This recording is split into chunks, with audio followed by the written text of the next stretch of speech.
Hey y'all, it's me, y'all, in good fun on September 27th. And are any of y'all tired of seeing all these videos come across your feed about hair loss and the best hair loss products and menopausal hair loss and all this stuff? I mean, they keep coming in my feed. And honestly, I believe you put something on your head for hair loss, all you're doing is treating the symptom, but not the cause. And I believe one of the big causes of hair loss is stress. And I have to admit, I am stressed. I'm stressed because I live in a country, the divided states of embarrassment, where the president is a convicted felon, a tyrannical dictator, a serial adulterer, probably an abuser of underage girls.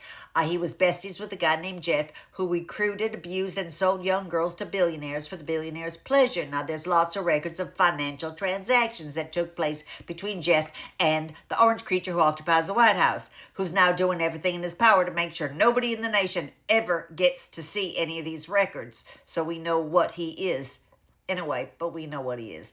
Moving on, there's this Supreme Court of Injustice that's completely biased.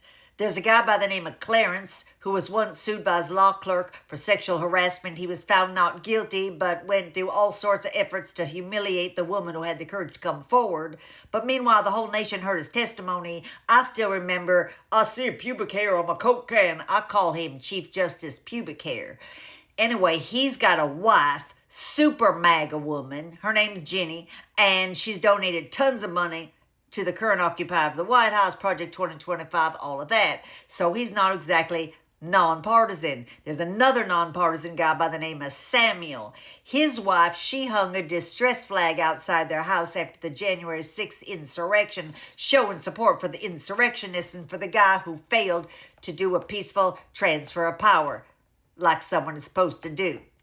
Anyway, when he did it, Samuel said, oh, I don't know anything about it. I can't control my wife.